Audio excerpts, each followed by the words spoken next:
Hi everyone! Welcome back to another episode of Starting Out, a podcast where we share our stories of starting out in this great big world.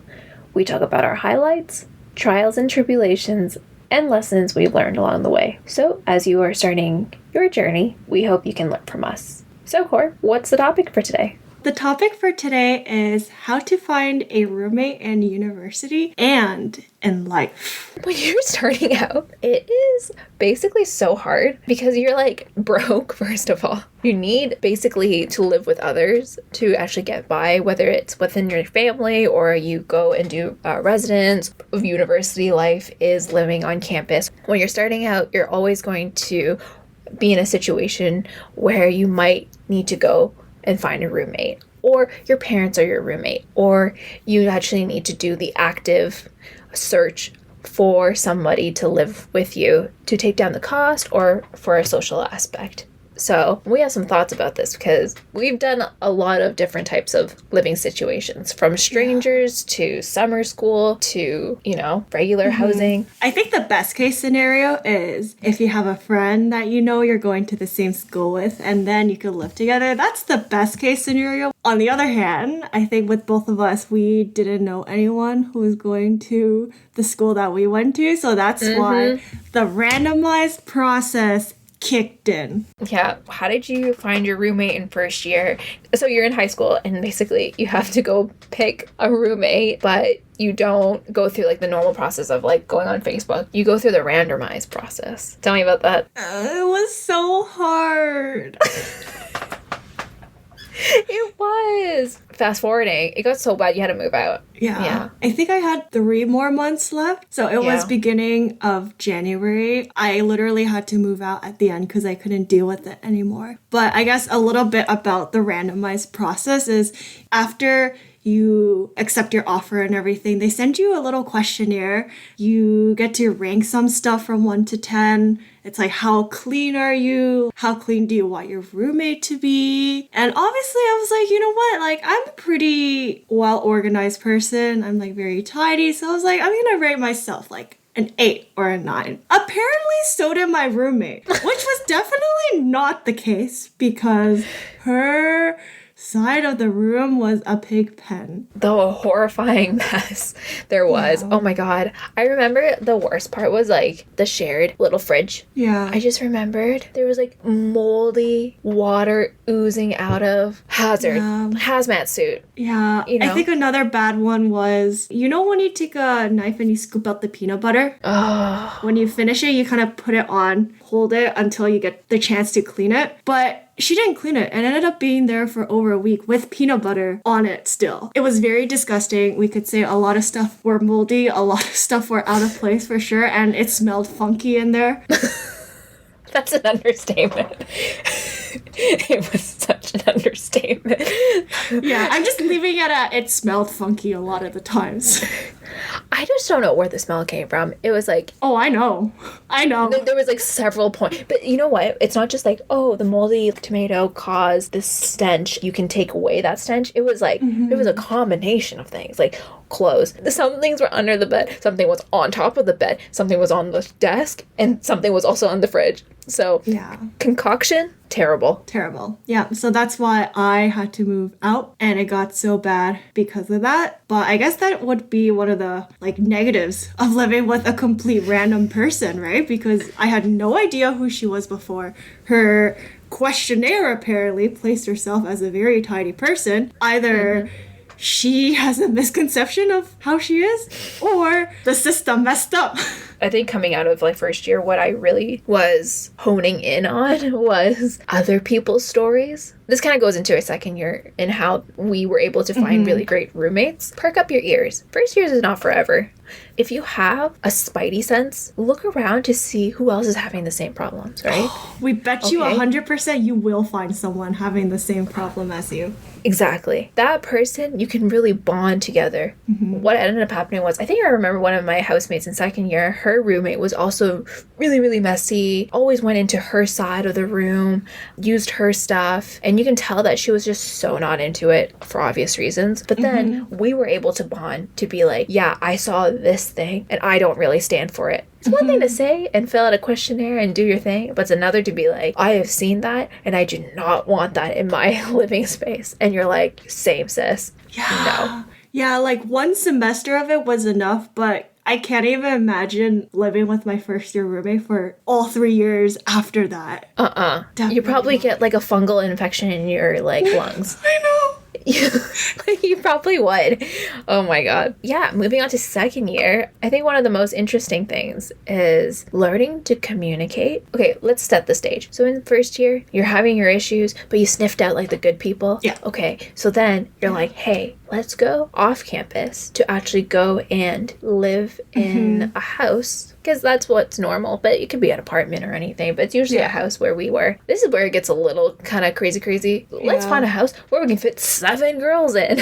I think 7 was like the average number of houses. Like the landlords really tried to get their money's worth, I'd say, but usually you'd see 6 to 7 people living in a house. Yeah. You know, you were fancy living when you're like, oh, I only have 4 roommates. Excuse me? I have 7. Or like some people were like, oh, I have 8. Or there's like 6 upstairs and like 5 downstairs. And you're like, oh my god. Yeah. And there's most of the times there's either one bathroom, which really sucks, or sometimes you get the luck of the draw and you actually get 2 bathrooms. You get like the full shower and like the sink and everything, like the whole spiel. But some people sometimes only have like 1 shower out of all 7 girls, and chaos ensues. So one of the biggest things where I learned was you have to learn how to communicate, and also setting up chores and what happens when like people don't do their chores. Who's the chore police coming in red hot in the group chat. I think one thing I have to point out in second year that was so pivotal in my finding roommates, and I was like, wow, the cornerstone, this can be a really great living situation, is we had this one night where tensions were high. There was some situation that was going down, and we all sat in the basement, and we basically had like a round table of like how we were feeling after first year, what were some of our fears, and then also like how are we going to transition out of this really negative space into a really positive one. And it's almost like what we need, what we don't want. And I remember just being like, well, these girls know how to communicate. Right? Like these girls actually know how to like talk about stuff. And I feel like looking back on this situation, a lot of people just didn't know how to communicate in their own households. That type of dynamic, that type of problem solving, you can really see shine really go down the drain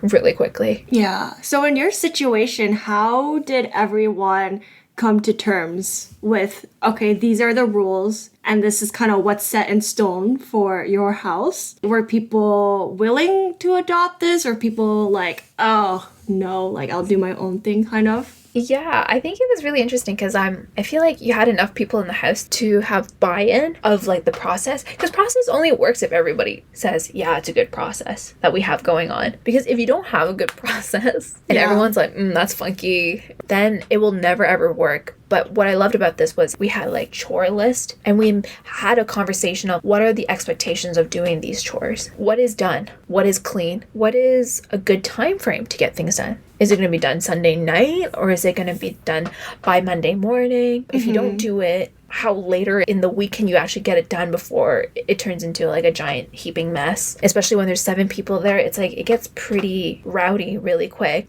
I guess when it started, it must have been, it seems like pretty easily adoptable. Like people were like, okay, this is a pretty good process. But did you find that it kind of lagged a little bit when it comes near midterms and exam seasons? And like, how did you kind of go around that? Yeah, I think dishes was one of the biggest one. It was like people would just leave it in there, not to their fault or anything. It's just like 10 minutes to go, eat and get out of there. And I think our first initial thing was like, okay, we have to get it done by the end of the night. But sometimes people forget by the end of the night, or they're like too tired or whatever.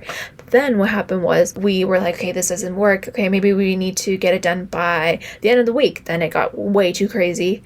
And then we were like, oh my God, why don't you just keep it in your room if you really can't get it done? And that ended up working out. So again, Communication. Basically, try something. If it doesn't work, you have to work on it again to like find a different solution. You can't be like, you didn't do it according to the 10 commandments of this house, so you are gonna be exiled. Like, no. Yeah.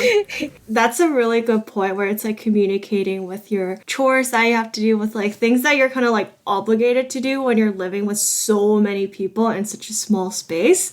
I think another thing that's really important to communicate is your personality and what your interests are. So if you're looking to party, are you allowed to bring friends over to party? Are there certain times and dates where people might sleep early? They might have exams that weekend that you can't bring over people. Is your house going to be designated as the party house, the pre-house? Oh, if you have friends who are out of town and they want to stay over, are you allowed to do that? I feel like part of growing up and finding a housemate is you really see where people's values are and what they are stingent on. Thank God our house was very party central. Like, we loved throwing parties. We loved having get-togethers in ours. We're kind of like almost like the 9-to-5 house, where like 9 to 5, don't bother us. Let's get the work done. And then at night, it's like, let's party, let's do the thing. But I remember this one story where it was like, this girl had her boyfriend over and she basically let him sort of live at her house. And there was like a couple of girls that were like, no men allowed. This is where like the weird thing is, you're an adult, but you're not an adult. Because parents get involved and they're like, you have men in the house. So things like that. Things you would like to assume is like, oh yeah, we're all adults. Like, I'm living away from home. This technically be whatever I wanted to make it be. Exactly. But it's a transitionary period. 3rd and 4th year, I feel like they kind of blend into one. What do you miss the most about having a housemate? I guess one of the things that I really, really miss the most is I think a lot of people take for granted how physically close you are with the people living in your house. So it feels weird because, like, you know, when you wake up, you have like a little conversation where it's like, oh, I'm going to class right now, and you see them brushing their teeth and washing their face, and it's like so personal that now it's like when you wake up, you don't see your roommate anymore. You don't have that interpersonal connection with them, and you don't have that communication with them. And I think that's something that I miss the most, where no matter what time of the day it is, like if you see their lights on, like you get to knock on their door and you get to talk with them, you know. Like, that's when you bond the most, I feel like, with someone. Yeah, so that's definitely something I miss the most.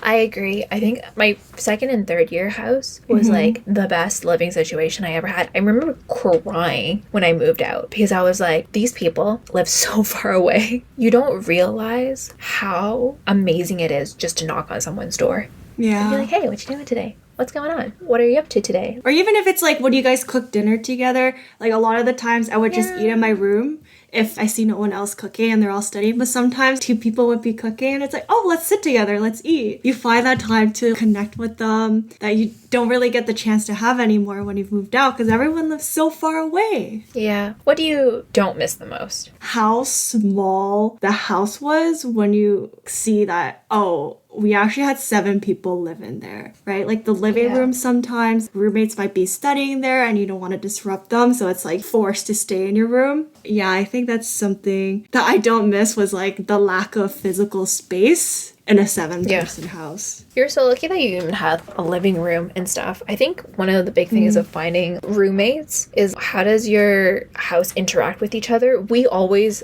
were so annoyed that we never had a living room. Like, we all congregated in the kitchen, 7 of us in there. No one really went into the basement because kind of out of the way. But what I don't miss anymore is sharing a bathroom and not having any space for your toothbrush. There was actually negative space. I think as a roommate situation was going on in my housing situation, I had just less bathroom space to the point where, like, I had a cup where I had all my toothbrush and everything. You can't do your Korean 15-step routine. Oh, you can't. Definitely not. There's no counter space for you to put any of your products. You have to do that in your room. Yeah. So, not that I have a 15-step Korean skincare routine, even just bringing a freaking cup into the bathroom, brushing your teeth, not even having that much time to brush your teeth because someone's like, yeah, you need to, speed it up I don't really miss that. And if you are dealing with that right now, I empathize. Yeah, especially I think we already talked about this, but having 7 girls in sometimes 1, maybe 2 bathrooms if you're lucky is...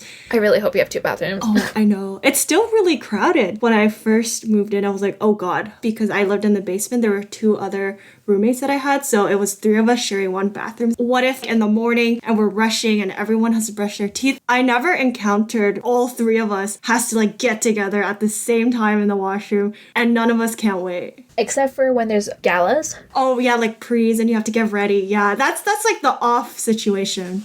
That's when like your whole house is like ready to go. But I think day to day, because a lot of my roommates have different schedules, so that's why it didn't feel like it was that crowded. Especially those galas or when you're pre and like someone's curling their hair in the washroom, someone's putting on makeup, someone has to pee really badly. Yeah, and looking back on it, it was like such a great, it's like so funny to think about, but then when you're in it, you're like, come on, Susan, let's go. Yeah, find people that you have a good time, like outside of going to school. School only takes up so much of your time, but then there is like other things that you want to do as well. This is like outside of school now, or maybe you're doing summer school.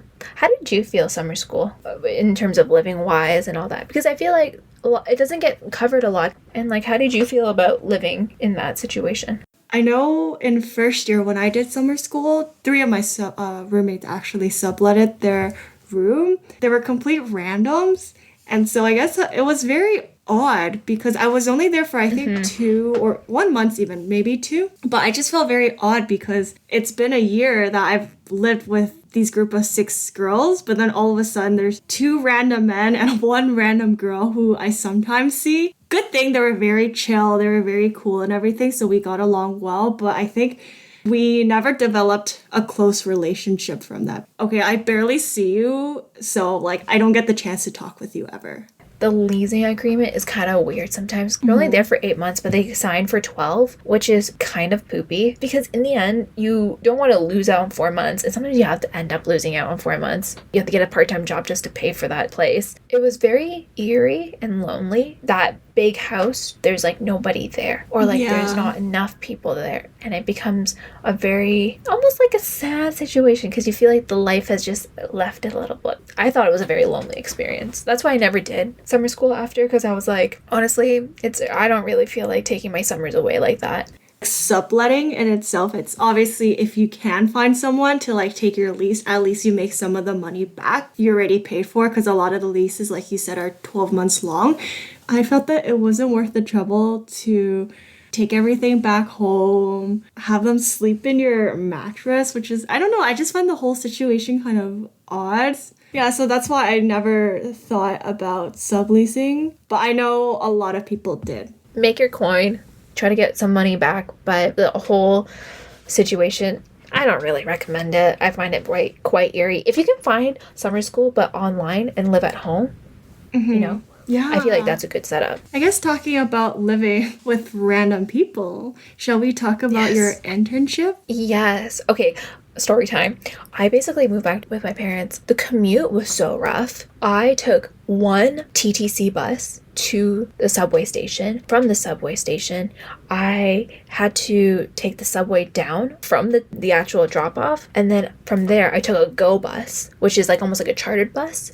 So I took a city bus, then I took the subway, and then I took the chartered bus. And the whole thing, on a good day, maybe an hour and 45 minutes. On a bad day, living hell. It could go up to 4 hours, my commute. Yeah. One way too. Yeah. So I was like, okay, it's time to move out. And at that point, my parents didn't really want me to leave. They were like, what are you doing? And like, you can save so much more money if you stayed at home. But I was like, no, honestly, this is actually ruining me, because by the time I get to work, I'm like actually dead. Or when I'm coming back from home, it was kind of dangerous because I was like, okay, if I wanted to stay late, I couldn't stay late. Or I was scared that like the boogeyman was gonna get me, like on one of my 15 modes of transportation going back home. And fun fact, I can't drive.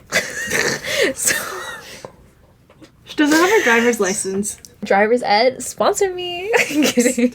So going out, okay, and being so young, I just need a new leaf in my life, and I need a new lease on life. Literally, I need a new lease. I went down and I went to this brokerage place that sells leases and all that stuff in the neighborhood that I really wanted to, which is at that Go station. And there was a man on his computer being like, you want lease?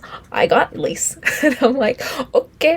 And then he was like, oh, all the houses here are 2,200, 2,400. I don't even make that much. And if I don't eat food for this month and I don't need electricity, then maybe I could afford it.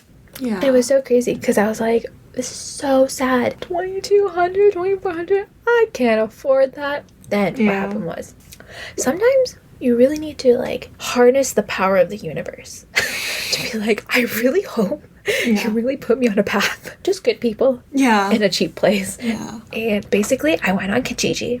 I said a prayer. The first house that was out there, $800 for one room in a random spot that was a 10-minute walk to the bus stop. Basically, I was like, thank the universe. Oh my gosh, when all the stars aligned. Yes. This is where it was very interesting. So it was one room. I lived on the top floor, and it was a bungalow, and there's 2 other rooms, and there's a kitchen, no living space, no nothing. For $800, 10-minute walk to the subway / like Go station, sign me up. Yeah. I knew I was only living there just to sleep. That place was weird.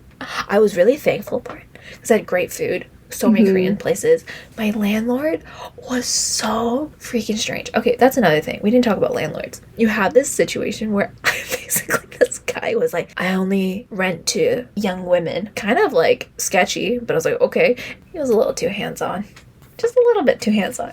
So one day I was partying and it was so crazy because this man was like, are you in the house right now? I'm like, bro, I'm like 4 shots deep. I can't attend to the phone right now. And it's a Friday night. What are you doing? I'm like, it's fine. There's a man in the house. There's some disturbing things. My roommate was having loud sex. She was clapping cheeks way too hard. She's 24. She's not 16. This is the part where, like, people don't really talk about with roommates and stuff. It's like, sometimes, how invested is your landlord in your life? And when the moment I heard that, I was like, what's going on? I thought there was a fire at the house. There you go. There goes all my possessions. There's the 2 shirts that I own. No, apparently there's some man at the house. And I'm like, why does it matter? That's a good point. Another quick story, but in terms of finding housing, so much stuff can go wrong structurally. So I know with Neeqs, there was a huge leak that happened. And with mine, it's like, my entire basement flooded too. And it was like sewer water that came out. It was nasty. And then also we had a mouse problem. A mouse died in the back of our fridge. To your point, it's how invested is your landlord. As soon as those 2 things happened, we called our landlord. He's like, yep, I'm on it right away. We're like, thank God. Because a lot of the times landlords are like, yeah, like I'll get to it. And they don't come until like a week from now where the smell is unbearable and you can't actually physically live in your room anymore. Yeah, so there are so many things that could go wrong. So you have to make sure and you have to know how quick your landlord will answer their phone if it's an emergency, and how they will help you and how early they could come and help you. Because those things are so important. If by chance you encounter something that's like, this is beyond my control, I can't do this anymore. To my point of my whole freaking ceiling was having a waterfall. So I wake up at 6 o'clock in the morning and there's full-on water, like hot water gushing from like the ceiling. I go up and turns out one of the pipes got chewed on. I was not a fan of my roommate at that point, but she basically texted in the group chat being like, hey guys, there's a little bit of a sprinkle going on. And then I was just like, oh, you really need to like fix this. This guy never shows up. I don't even know how he looks like. And then when I left for him to go patch up the work, never. He literally just patched up, like, because there was so much water in the ceiling that when you poke at it, you can make little holes to drain all the water coming out, because there was just so much water. Anyways, I'm pretty sure my lungs are beat. Your lungs are beat. Yeah. We probably have permanent lung damage from all these places. Oh, we want to talk about conflict management. How well does your whole house come together in times of trials and tribulation? Oh my God. Same with me. I was like, this is as much I could do. I tried cleaning up the spill. I'm like, I sprayed Lysol. Like, I sprayed air freshener. Like, I can't physically remove the mouse myself. We've seen a lot. Been through a lot. We've been through hell and back. We've been to Home Depot and back. what is one of your biggest takeaways for having a roommate or finding housing? I guess my biggest takeaway would be try and enjoy your time with them because it's very limited. A lot of the times you only live with them for 3, maybe 4 years. But then after that, I think, at least for my personal experience, I think I took for granted how physically close they were. Because now that I moved out, and we all have our own jobs and we're all starting out in our lives. They're so far from me now. Like, obviously because of COVID too, but even if there wasn't COVID, if someone's in GTA, they're not gonna commute every weekend to the center of Toronto to come hang out. You know what I mean? It's just not feasible. Yeah. It's like, obviously there's a lot of problems and there's a lot of conflict that could definitely arise from when you're living with them for those years, but it's like, just be happy, you know, just enjoy your time. Don't take it too serious. You guys are still young adults. That would be my biggest advice. How about you? Yeah, I think one of the biggest things that I ended up taking away from that was you're basically a product of your own environment. University is such a great opportunity, and even in your young adolescence, to just like try out many different types of living situations. You have the opportunity to basically learn what you really value, what you working toward. Also, I think there's a lot of things that I was like, if I were to live again with other people, I would be very particular about these things, and then also I would be needing X, Y, and Z to live a very happy and fulfilled life. For sure. And I feel like when you're young, you never know what those X, Y, and Z things are. But these different living situations and relationships with tenants, with the landlord, just like all that, it's like, what do I look for? Now I have some experience. It's like, I don't want this. I want the other thing. And I feel like it's always going to keep changing, but yeah, I'm more hyper aware of like how the environment will make me feel and make me turn into a different person. That was very deep. I love my roommates. That was very reflective. And you? I love that. Thank you. Yeah. So we always send good vibes to you. We said good vibes, good roommates, no leaks, no mouse, no sewage backup. Just a whole list of a whole spiel of, we just really hope that you find good housemates and a good house to live in, because everybody should feel good in their own house. So with that being said, you should really subscribe. You should really subscribe. Podcast. You should really And we want you to like it if you're listening to a platform where you can like, and if you can comment any other tips or tricks with finding a good roommate or even a house, let us know. We are always watching. We are always listening. Exactly. So happy house hunting and roommate hunting. Bye. Bye.